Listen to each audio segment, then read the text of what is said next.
बिस्मिल्लाहिर्रहमानिर्रहीम। अस्सलाम वालेकुम नाज़रीन, प्रोग्राम क्लिनिक ऑनलाइन के साथ आपका मेज़बान डॉक्टर शहजाद हसन मामूल हाजिर खिदमत है। एक नए प्रोग्राम, नए मौजू और एक नए मेहमान के साथ। नाज़रीन, ज़िंदगी बड़ी अजीब है, बड़ी ज़ालिम ज़िंदगी है ये। कभी इसमें नशेब आते हैं, कभी फराज आते हैं, कभी जो है उतार है, कभी चढ़ाव है, बहुत कुछ होता रहता है। अब कुछ लोग ऐसे होते हैं जब पैदा होते हैं तो उनकी ज़िंदगी में बड़ी खुशहाली होती है। कुछ लोग जो हैं पैदाइश के साथ ही बहुत सी बदहाली देख रहे होते हैं। ये ज़िंदगी एक पहिए की तरह है, जैसे पहिया है ना, कभी ऊपर होता है कभी नीचे होता है। तो कुछ की ज़िंदगी में शुरुआत ऊपर से होती है लेकिन पहिया घूमता है। तो इसी तरह हर इंसान की ज़िंदगी में, क्योंकि कुछ लोग जब पैदाइश हुई बुरे दिन देखे लेकिन उनकी ज़िंदगी में अच्छे दिन भी आते हैं। कुछ लोग दरमियाने दिन से पैदा होते हैं, कभी वो अच्छे या कभी बुरे। ये हर इंसान की ज़िंदगी में, कोई इंसान दुनिया में ऐसा नहीं है जो कि कहे कि मैं पैदाइश से लेके और ज़िंदगी के आखिरी हिस्से तक इंतहाई मैंने बुरी ज़िंदगी गुजारी या इंतहाई अच्छी ज़िंदगी गुजारी, क्योंकि ज़िंदगी है एक आजमाइश। अब सवाल ये पैदा होता है, आम ज़िंदगी में हम किसी भी आजमाइश से निपटने के लिए कितना ज़्यादा तैयार रहते हैं। हमें अंदाज़ा ही नहीं होता। हम जब ज़िंदगी में खुशहाली होती है, हम मज़े कर रहे होते हैं, लेकिन अचानक जब कोई प्रॉब्लम आ जाती है उस वक्त हमारे हाथ पाँव फूल जाते हैं, हमारी समझ में नहीं आता। क्योंकि आम ज़िंदगी में हमें ये नहीं पता होता कि हमें किसी क्राइसिस को कैसे मैनेज करना होता है।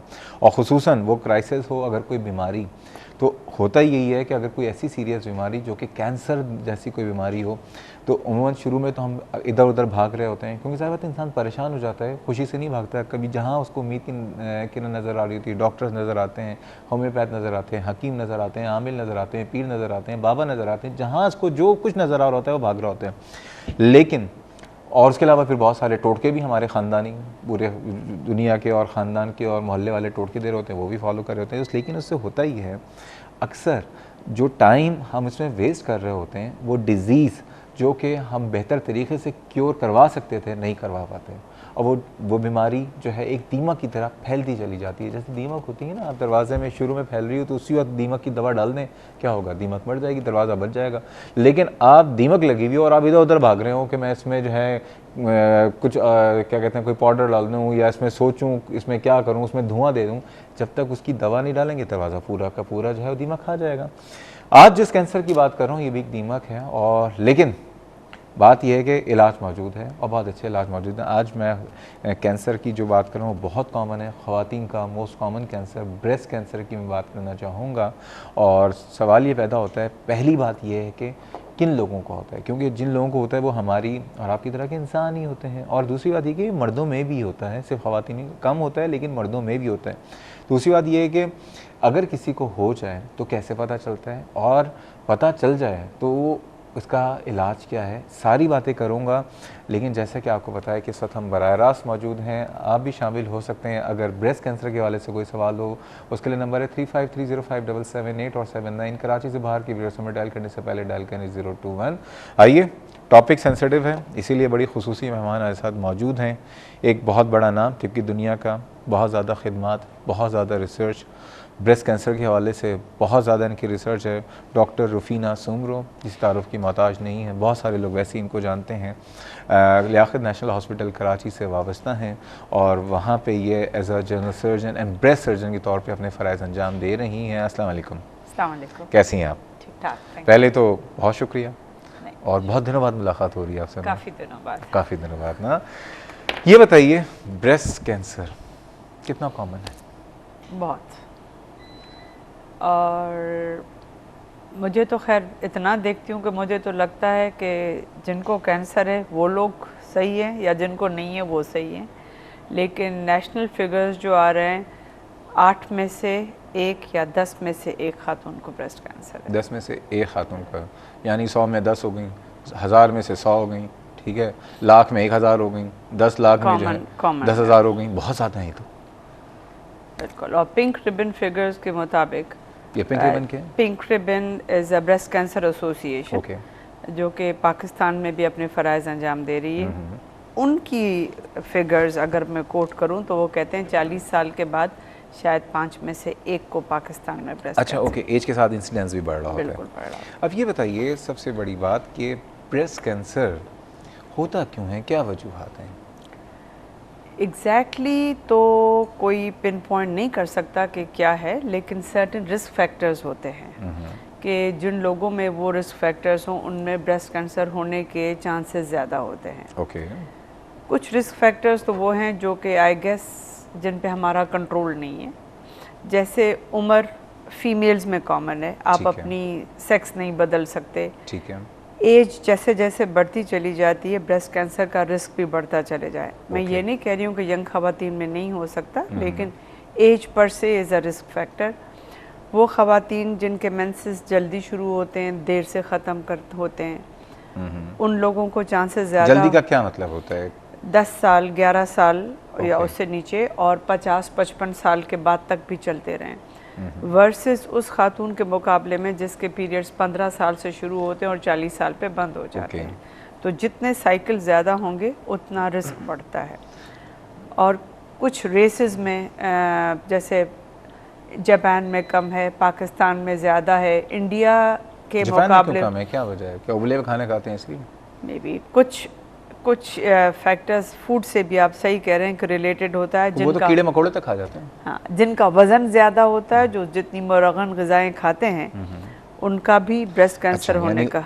मोटापा obesity is a risk factor, क्योंकि फीमेल हार्मोन्स एक रिस्क फैक्टर है, और हमारे जो फीमेल हार्मोन्स की एक एड्रिनल ग्लैंड होता है, उसकी कन्वर्जन जो होती है न चर्बी में, फैट में होती है। तो जितनी चर्बी ज़्यादा होगी उतनी कन्वर्जन ज़्यादा होगी। तो obesity is a risk factor. ख़ास तौर से जो मेनोपॉज के बाद वेट गेन होता है, वो भी एक रिस्क फैक्टर होता है।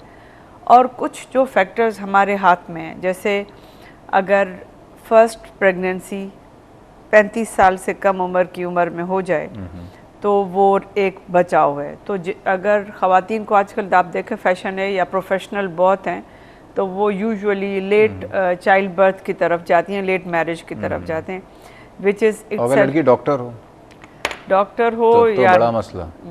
अगर पोस्ट ग्रेजुएशन चल रही है तो एमबीबीएस भी करेगी, फिर वो एफसीपीएस भी करेगी, फिर वो उसके बाद जो है फिर अभी बच्चे का टाइम नहीं है, और जब बच्चे का टाइम आता है उस वक्त फिर प्रॉब्लम शुरू हो जाता है। और अगर दूसरी जो आजकल ख़वातीन में है कि hormonal, external hormonal therapy, HRT जिसको हम कहते हैं, कि पीरियड्स ख़त्म होने का टाइम आ रहा है लेकिन बहुत अरसे तक HRT लेती चली जा रही हैं हार्मोनल, तो एक्सटर्नल कोई भी हार्मोन आप सालों तक रहती रहे, वो एक रिस्क फैक्टर है। यानी पहली बात यह है कि बच्चा शादी इज़ अ प्रोटेक्टिव मेजर। शादी बच्चा पैदा करना नहीं, अगर शादी होगी तो बच्चा होगा ना। एग्जैक्टली तो शादी इज़ पहली बात प्रोटेक्शन है। यस। उन ख़वातीन लेकिन जो शादी हो गई और बच्चा पैदा नहीं तो हुआ तो प्रोटेक्शन नहीं है। ऐसी शादी का कोई फायदा नहीं है ब्रेस्ट कैंसर के हवाले से। शादी हो और जल्दी एज में बच्चा हो, less than 35 years. Less than, हाँ, इसका मतलब ये नहीं है कि 16 साल की उम्र में ही लोग अटेम्प्ट कर दें। मैं ये नहीं कह रही हूँ कि सब लोग जो है इधर 15-16 साल में बच्चों की बात तय करा देंगे, ऐसा नहीं करें। यानी 20 and 35 के दरमियान एज में। और ये बताइए, ब्रेस्ट फीडिंग जब हम बात करते हैं तो कहा जाता है शायद ये ब्रेस्ट कैंसर से प्रोटेक्शन होती है। कम एविडेंस है, बट एविडेंस है कि जो लोग ब्रेस्ट फीड करते हैं उनका एक प्रोटेक्टिव इफेक्ट है। अच्छा, बिल्कुल। अच्छा, हमारे साथ एक कॉलर मौजूद है, हमारे बहुत काबिल एहतराम कॉलर, इस प्रोग्राम की बहुत ही जान है, हमारे कॉलर असगर अली साहब। अस्सलाम वालेकुम। वालेकुम अस्सलाम वरहमतुल्लाह। जनाब कैसे हैं आप? ठीक हैं, अल्लाह का एहसान है। डॉक्टर साहब आप कैसे हैं? अल्हम्दुलिल्लाह, आपकी बहुत दुआएं देते रहेंगे। मैं खुश रहूंगा। आपको सलामत रखे, हेल्थ टेलीविज़न वालों को खुशबार रखे कि इतनी अच्छी मालूमात फराहम करते रहते हैं, जिनमें 2-3 प्रोग्राम तो इस कदर आपके दिलचस्प होते हैं कि हम बूढ़ों के लिए बहुत ही गाइडलाइन होती है। हम अपने छोटे बच्चों को, आपकी तरबियत का असर ये होता है कि हम उसको ये सिखाते हैं कि देखो इस तरह हो तो यूँ है, इस तरह हो तो यूँ है। बहरहाल ये तो मेरी अपनी बात हुई। जनाब डॉक्टर साहब, अब आप मुझे ये बताइए, मोहतरम डॉक्टर साहिबा बैठी हुई हैं लियाकत नेशनल में, मैं इनसे एक मरतबा एक केस के सिलसिले में मिल चुका हूँ, एक बच्ची का ब्रेस्ट कैंसर के हवाले से। गालिबन ये जान भी जाएंगी, फरीदा थी, प्रोफेसर अल जामियत सैफिया की। प्रोफेसर अल जामियत सैफिया। अच्छा, जी हाँ, ठीक तो है। उनका इन्होंने ही मेरे ख्याल से इलाज किया, और मतलब बहुत ही ये समझ लें कि एक माँ की तरह है ये डॉक्टर साहब आपकी। अच्छा, बहुत मोहब्बत से पेश आती हैं और बहुत प्यार किया था उस बच्ची को इन्होंने। That's good. पर डॉक्टर साहब मैं ये पूछना चाहता हूँ ये मोहतरम डॉक्टर साहिबा से कि आप मुझे ये बताइए कि मर्द को जो ब्रेस्ट कैंसर यानी सीने का जो कैंसर छाती का होता है उसकी अलामात किस तरह जाहिर होती है? ठीक है, बहुत अच्छा सवाल है, ये भी कि डिस्कस उसकी करेंगे। वजह एक ये बताता हूँ, सॉरी आपकी जी, बात जी। में कट जा रही है कि एक बच्चा है जिसकी उम्र है 28 साल, मेरे पास मुलाजमत करता था लेकिन आजकल बेचारा अफ्रीका चला गया है। तो उसको सीधी छाती पर पस निकलता था, जैसे औरत को माँ दूध पीट कराती है इस तरीके से उसको पस निकलता था। तो वो हिकमत का इलाज करा रहा था और उसी की तरफ जा रहा था। जी जी, बहरहाल इसका भी कुछ है अगर सदैबाप तो मैं उस ठीक पर है, आपका बिल्कुल कुछ डिस्कस करते हैं। मैंने प्रोग्राम के शुरू में भी कहा था बहुत कि शुक्रिया डॉक्टर साहब, बहुत आखिर शुक्रिया में आपकी आप कॉल का कि ऐसे- ब्रेस्ट कैंसर यस ख़वातीन में तो सबसे ज़्यादा होने वाला कैंसर है, लेकिन मर्दों की एक मतलब मर्दों में भी पाया जाता है। इसके हवाले से भी बात करेंगे। शुरू में हम ख़वातीन के हवाले से ही बात करेंगे। डॉक्टर रफ़ीना असलम हमारे साथ मौजूद हैं। फीड कराने से, बच्चों को फीड कराने से ब्रेस्ट कैंसर का इंसिडेंस में कितनी कमी वाक़ई होती है ये भी पूछूंगा, और क्या अलामात होती हैं, ये सारी बातें करूँगा। लेकिन जा रहे हैं छोटे से ब्रेक है, हमारे साथ रहिएगा।